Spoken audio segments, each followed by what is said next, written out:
Hello everyone, I hope आप सब ठीक होंगे और आप सबका स्वागत है मेरे चैनल एवरीडे स्पार्क में, जहां हम आसान भाषा में कठिन चीज़ों को समझने की कोशिश करेंगे। तो चलिए, आज हम पढ़ने वाले हैं 6th क्लास की हिस्ट्री का 3rd चैप्टर, जिसका नाम है आरंभिक नगर। आरंभिक नगर मतलब भारतीय उपमहाद्वीप का सबसे पहला शहर और नगर। तो कौन सा था सबसे पहला नगर? हड़प्पा नगर, ठीक है, जिसमें जिसमें कई इमारतें, पुरानी इमारतें पाई गई हैं। और अक्सर पुरानी इमारतें अपनी कहानियाँ बताती हैं कि ये कब बनी, कैसे बनी, किसके द्वारा बनाई गई। उसी तरह से हड़प्पा की भी कहानी है। तो चलिए हम जानते हैं हड़प्पा की कहानी। तो आज से लगभग 150 साल पहले, जब पंजाब में पहली बार रेलवे लाइनें बिछाई जा रही थी, तो इस काम में लगे इंजीनियरों को अचानक हड़प्पा की पुरानी जगह मिली, जो आधुनिक पाकिस्तान में है। ठीक है, तो उन्होंने सोचा कि ये एक ऐसा खंडर है जहाँ से अच्छी ईंटें मिल सकती हैं। ये सोचकर वे हड़प्पा के खंडरों से हज़ारों ईंटें उखाड़ ले गए, जिससे उन्होंने रेलवे लाइनें बिछाई। ठीक है, तो इससे क्या हुआ कि कई इमारतें पूरी तरह से नष्ट हो गई। उसके बाद लगभग 80 साल पहले पुरातात्विदों ने इस जगह को फिर से ढूंढना शुरू किया। तब पता चला कि ये खंडहर उपमहाद्वीप के सबसे पुराने शहरों में से एक है।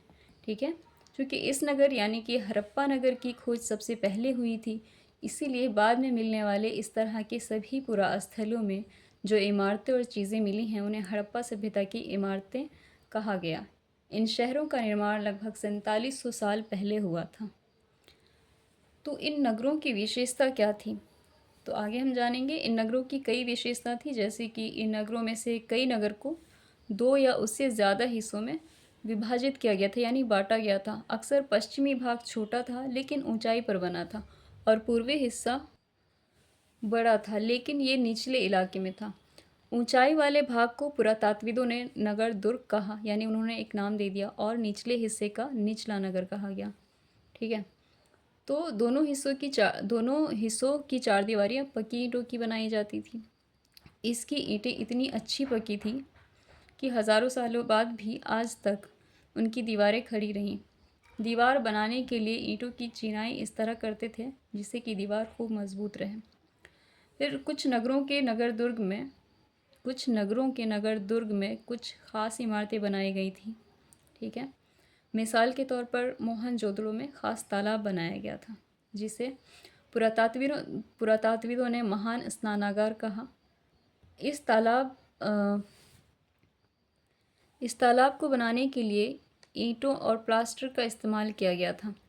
इसमें पानी का रिसाव रोकने के लिए प्लास्टर के ऊपर चारकोल की परत चढ़ाई गई थी। इस सरोवर में 2 तरफ से उतरने के लिए सीढ़ियाँ बनाई गई थी और चारों ओर कमरे बनाए गए थे। इसमें भरने के लिए पानी कुएं से निकाला जाता था।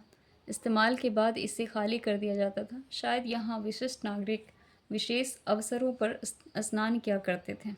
ठीक है, कालीबंगा और लोथल जैसे अन्य नगरों में अग्निकुंड मिले हैं, जहाँ शायद यज्ञ किए जाते होंगे। हड़प्पा, मोहनजोदड़ो और लोथल जैसे कुछ नगरों में बड़े बड़े भंडार गृह मिले हैं। भवन, नाले और सड़कें। ठीक है, भवन। इन नगरों के भवन या घर आमतौर पर 1 या 2 मंजिल के होते थे। घर के चारों तरफ कमरे बनाए जाते थे। ज़्यादातर घरों में एक स्नान घर होता था और कुछ घरों में कुएं भी होते थे। नाले। कई नगरों में नाले यानी ढके हुए नाले थे। इन्हें बड़ी सावधानी से सीधी लाइन में बनाया जाता था। हर नाली में हल्की ढलान होती थी ताकि पानी आसानी से बह सके। अक्सर घरों की नालियों को सड़कों की नालियों से जोड़ दिया जाता था, जो बाद में बड़े नालों में मिल जाती थी। नालों के ढके होने के कारण इनमें जगह जगह पर मेन होल बनाए थे, जिनके ज़रिए इनकी देखभाल और सफाई की जा सके। ठीक है, इन नगरों में घर, नाले और सड़कों का निर्माण बहुत योजनाबद्ध तरीके से एक साथ ही किया जाता था। अब हम जानेंगे कि वहाँ का नगरीय जीवन कैसा था। तो ठीक है, नगरीय जीवन ऐसा माना जाता है कि हड़प्पा के नगरों में बड़ी हलचल रही होगी। यहाँ पर ऐसे लोग रहते होंगे जो नगर की ख़ास इमारतें बनाने की योजना में लगे रहते होंगे। ये शायद यहाँ के शासक थे। ये भी मुमकिन है कि ये शासक लोगों को दूर दूर से धातु, कीमती पत्थर और दूसरी उपयोगी चीज़ें लाने के लिए बोलते रहे होंगे। शायद शासक लोग खूबसूरत मनकों और सोने चांदी से बने जेवर जैसी कीमती चीज़ों को अपने पास रखते होंगे। इन नगरों में लिपिक भी होते थे, जो मुहरों पर तो लिखते ही थे और शायद और चीज़ों पर भी लिखते होंगे जो जो नष्ट हो गई, बची भी नहीं है। ठीक है। इन सब के अलावा नगरों में शिल्पकार, स्त्री पुरुष भी रहते थे, जो अपने घरों या किसी उद्योग स्थल यानी काम करने की जगह पर तरह तरह की चीज़ें बनाते होंगे। लोग लंबी यात्राएं भी करते थे और जहाँ भी जाते थे वहाँ से उपयोगी चीज़ें भी लाते थे, और साथ ही लाते थे दूर दूर देशों की किस्से कहानियाँ। ठीक है। मिट्टी से बने खिलौने भी मिले हैं जिनसे बच्चे खेलते होंगे। नेक्स्ट टॉपिक है नगर और नए शिल्प। ठीक है। शिल्प मतलब क्राफ्ट। यहाँ कुछ ऐसी चीज़ें हैं जो कि पुरातात्विदों को मिली हैं। उनमें ज़्यादातर पत्थर, शंख, तांबे, कांसे, सोने और चांदी जैसी धातुओं से बनाई गई थी। तांबे और कांसे से औजार, हथियार, गहने और बर्तन बनाए जाते थे। सोने और चांदी से जेवर और बर्तन बनाए जाते थे। हड़प्पा नगर से जो सबसे अलग और ख़ूबसूरत चीज़ जो मिली है वो है मनके, बाट और फलक। बाट पत्थर के बने होते थे। ठीक है।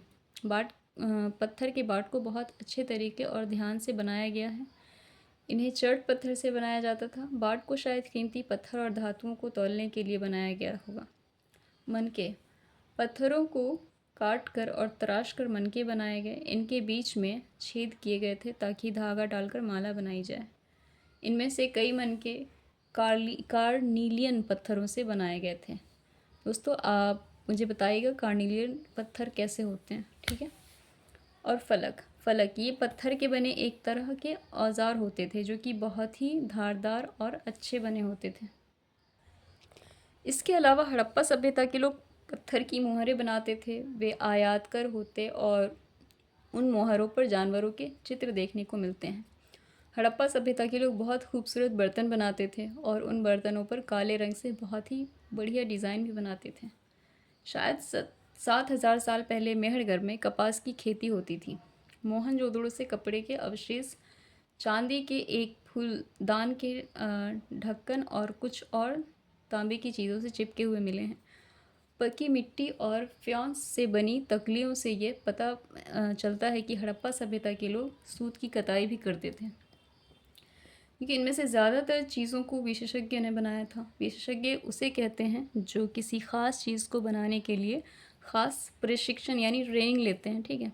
जैसे पत्थर तराशना, मनके चमकाना या फिर मुहरों पर पच्चीकारी करना। पता नहीं पच्चीकारी क्या होता है, आप बताइएगा ज़रूर प्लीज़, वगैरह। क्योंकि हड़प्पा सभ्यता से एक महत्वपूर्ण व्यक्ति की मूर्ति मिली है जिसका चेहरा बहुत ही आकर्षक ढंग से बनाया गया और उसकी दाढ़ी बहुत अच्छी तरह से दिखाई गई है। तो इस तरह की कलाकारी और नक्काशी विशेषज्ञ मूर्तिकार ही कर सकते हैं, क्योंकि हर व्यक्ति विशेषज्ञ नहीं हो सकता। ठीक है दोस्तों, मैंने अभी पिछले पैराग्राफ में फ्योन्स का जिक्र किया था। तो फ्योन्स जो है ना वो पत्थर और जैसे कि पत्थर और शंख या तो प्राकृतिक तौर पर पाए जाते हैं। ठीक है। लेकिन फ्योन्स को मतलब बनाया जाता है, बनावटी रूप से तैयार किया जाता है। ठीक है। बालू या स्फटिक के चूर्ण को गोंद में मिलाकर उनसे चीज़ें बनाई जाती थी। उसके फिर उन सब चीज़ों पर एक चिकनी परत चढ़ाई जाती थी। इस चिकनी परत के रंग अक्सर नीले या हल्के समुद्री हरे होते थे, यानी सी ग्रीन होते थे। ठीक है। फ्योन से अब क्या क्या बनते थे, तो फ्योन से मनके, चूड़ियाँ, बाले मीन्स कड़ा और छोटे बर्तन बनाए जाते थे। नेक्स्ट टॉपिक है कच्चे माल की खोज। तो हड़प्पा के लोग कच्चे माल की खोज कैसे करते थे। तो कच्चा माल क्या होता है? कच्चा माल उन पदार्थों को कहते हैं जो या तो प्राकृतिक रूप से मिलते हैं या फिर किसान या पशुपालक उनका उत्पादन करते हैं। जैसे लकड़ी या धातुओं के कुदरती तौर पर उपलब्ध कच्चे माल हैं। ठीक है। ये कुदरती तौर पर मिल जाते हैं। इनसे फिर कई तरह की चीज़ बनाई जाती है। मिसाल के तौर पर किसानों द्वारा पैदा किए गए कपास को कच्चा माल कहते हैं, जिससे बाद में कताई बुनाई करके कपड़ा तैयार किया जाता है। तो ये सारी चीज़ें तो हड़प्पा में मिल जाती थी, लेकिन तांबा, लोहा, सोना, चांदी और कीमती पदार्थों को वे दूर दूर से मंगाते थे, यानी कि वे दूसरे देशों और शहरों से आयात करते थे। हड़प्पा के लोग तांबा शायद आज के राजस्थान से मंगाते थे। यहाँ तक पश्चिमी एशियाई देश ओमान, यानी ओमान जो है पश्चिमी एशियाई देश है, याद रखिएगा आप लोग। ठीक है। तो पश्चिमी एशियाई देश ओमान से भी तांबा आयात होता था, यानी इम्पोर्ट होता था। ठीक है। कांसा बनाने के लिए तांबे के साथ मिलाई जाने वाली धातु टिन का आयात आधुनिक ईरान और अफ़गानिस्तान से किया जाता था। सोने का आयात अभी के कर्नाटक और कीमती पत्थर का आयात गुजरात, ईरान और अफ़गानिस्तान से किया जाता था। तो कच्चे मालों का तो इंतज़ाम वो इस तरह से कर लेते थे। अब है कि नगरों में रहने वालों के लिए भोजन, मतलब वो कैसे भोजन पूरा करते थे। तो लोग सिर्फ नगरों में ही नहीं रहते थे। हड़प्पा नगर में वे नगरों के अलावा गांव में भी रहते थे। नगरों में या शहरों में ज़्यादातर धनी और संपन्न लोग रहते थे, जैसे कि शासक, लेखक और दस्तकार, इस तरह के लोग शहरों में रहते थे। गांव में रहते थे किसान, पशुपालक और चारवाहे। ये लोग अनाज उगाते थे और जानवरों को पालते थे। और यही किसान चारवाहे शहरों में रहने वाले शासकों, लेखकों और दस्तकारों को खाने का सामान देते थे। यानी किसानों के द्वारा उगाया हुआ अनाज शहरों में जाता था। आज भी ऐसे ही होता है।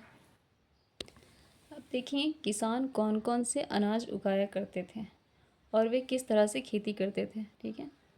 अनाज पौधों के अवशेषों से पता चलता है कि हड़प्पा के लोग गेहूँ, जौ, दाने, मटर, धान, तिल और सरसों उगाते थे। खेती किस तरह से करते थे?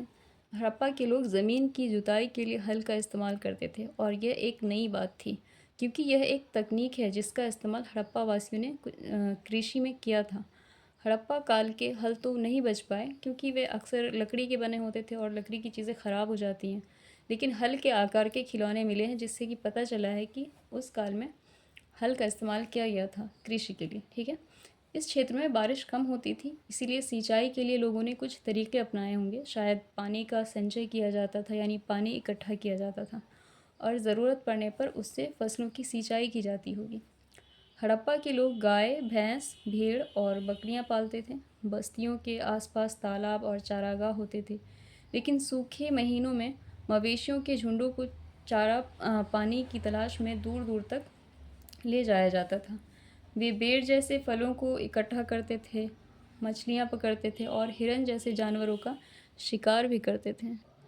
नेक्स्ट टॉपिक है गुजरात में हड़प्पा कालीन नगर का सूक्ष्म निरीक्षण, यानी कि गुजरात में हड़प्पा काल के नगर का बहुत बारीकी से जांच पड़ताल किया गया।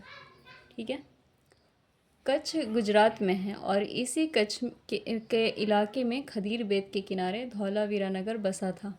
वहाँ साफ पानी मिलता था और ज़मीन उपजाऊ थी। जहाँ हड़प्पा सभ्यता के कई नगरों को 2 भागों में बांटा गया था, वहीं धौलावीरा नगर को 3 भागों में बांटा गया था। ठीक है। इसके हर हिस्से को चारों तरफ पत्थर की ऊंची ऊंची दीवार बनाई गई थी। इसके अंदर जाने के लिए बड़े बड़े प्रवेश द्वार होते थे। यहाँ मैंने कुछ अवशेषों में हड़प्पा लिपि के बड़े बड़े अक्षरों को पत्थरों में खुदा पाया गया है। इन अभिलेखों को शायद लकड़ी में जड़ा गया था। हड़प्पा काल का यह एक अनोखा अवशेष है, क्योंकि आमतौर पर हड़प्पा के जो लिखे मुहर थे वो छोटी वस्तुओं पर पाए जाते हैं। ठीक है। गुजरात की खाम्बात की खाड़ी में मिलने वाली साबरमती की एक उपनदी के किनारे बसा लोथल नगर ऐसे स्थान पर बसा हुआ था जहाँ कीमती पत्थर जैसा कच्चा माल आसानी से मिल जाता था। ये पत्थरों, शंखों और धातुओं से बनाई गई चीज़ों का एक महत्वपूर्ण केंद्र था। इस नगर में एक भंडार गृह भी था। इस भंडार गृह से कई मोहरें और मुद्रांकन या मुहरबंदी मतलब गीली मिट्टी पर दबाने से बनी उनकी छाप मिले हैं। दोस्तों यहाँ पर एक इमारत भी मिली है जहाँ मुमकिन है मनके बनाने का काम होता था, क्योंकि पत्थर के टुकड़े, अधबने मनके बनाने वाले उपकरण और तैयार मनके भी यहाँ मिले हैं। मुद्रा को मुहर भी कहते हैं और मुद्रांकन। मुहरों का इस्तेमाल सामान से भरे उन डिब्बों या थैलों पर निशान लगाने के लिए किया जाता होगा जिन्हें एक जगह से दूसरी जगह भेजा जाता था। थैले को बंद करने के बाद उनके मुहानों पर गीली मिट्टी पोतकर उन पर मुहर लगाई जाती थी। मुहर की छाप को मुहरबंदी कहते हैं। ठीक है। तो अगर मुहर की छाप टूटी हुई नहीं होती थी तो ये साबित हो जाता था कि सामान के साथ कोई छेड़छाड़ नहीं हुई है। इस चैप्टर का लास्ट टॉपिक है सभ्यता के अंत का रहस्य। रहस्य मतलब रहस्य इसलिए बोलेगी क्योंकि इस सभ्यता के अंत का सही कोई सॉलिड रीज़न नहीं मिल पाया, इसलिए रहस्य बोला गया। लगभग 39 साल पहले एक बड़ा बदलाव देखने को मिलता है, और वो बदलाव ये था कि अचानक लोगों ने इन नगरों को छोड़ना शुरू कर दिया। तो नगरों से तो धीरे धीरे लोग गायब होने ही लगे। लेखन, मुहर और बाटों का इस्तेमाल बंद हो गया। दूर दूर से कच्चे माल जो आते थे, ठीक है, उनका मंगाना यानी कि आयात काफ़ी कम हो गया। मोहनजोदड़ो में सड़कों पर कचरे के ढेर बनने लगे। जल निकास प्रणाली यानी पानी निकलने के जो रास्ते से थे वो पूरी तरह से ख़राब हो गए, और सड़कों पर ही झुग्गी जैसे घर बनाए जाने लगे। ऐसा क्यों हुआ कुछ पता नहीं, लेकिन कुछ विद्वानों का कहना है कि नदियाँ सूख गई थी। औरों का कहना है कि जंगलों का विनाश हो गया था, यानी कि डिस्ट्रॉय हो गया था पूरा। इसकी वजह ये हो सकती है कि ईंटें पकाने के लिए ईंधन की ज़रूरत पड़ती थी, ठीक है। इसके अलावा मवेशियों के बड़े बड़े झुंडों से चारागाह और घास वाले मैदान ख़त्म हो गए होंगे। इसकी वजह से भी लोगों ने रहना छोड़ दिया। ऐसा भी माना जाता है कि शायद कुछ इलाकों में बाढ़ आ गई होगी, जिसकी वजह से लोगों ने बस्ती छोड़ दी होगी। लेकिन इन वजहों से ये साफ तौर से पता नहीं चल पाता है कि सभी नगरों का अंत कैसे हो गया, क्योंकि बाढ़ और नदियों के सूखने का असर कुछ ही इलाकों में हुआ होगा। ऐसा भी लगता है कि शासकों का नियंत्रण ख़त्म हो गया होगा, लेकिन जो भी हुआ, बदलाव का असर बिल्कुल साफ दिखाई देता है। आधुनिक पाकिस्तान या अभी के पाकिस्तान के सिंध और पंजाब की बस्तियां उजड़ गई थी। कई लोग पूर्व और दक्षिण के इलाकों में नई और छोटी बस्तियों में जाकर बस गए थे। इसके लगभग 1400 साल बाद नए नगरों का विकास हुआ, ठीक है। तो दोस्तों, मैंने इस चैप्टर के सभी टॉपिक को कवर किया है, ठीक है। और भी अगर कुछ पूछना हो आप लोगों को तो आप लोग कमेंट करके ज़रूर पूछिएगा। सो फ्रेंड्स, आई होप कि ये वीडियो आपके लिए हेल्पफुल हो। फिर भी अगर कोई कन्फ्यूज़न हो तो कमेंट करके ज़रूर पूछिएगा, ठीक है। और अगर चैनल पर आप नए हैं तो प्लीज़ चैनल को सब्सक्राइब ज़रूर कर दें, वीडियो को लाइक कर दीजिए और शेयर भी कर लीजिए। तब तक के लिए goodbye and take care.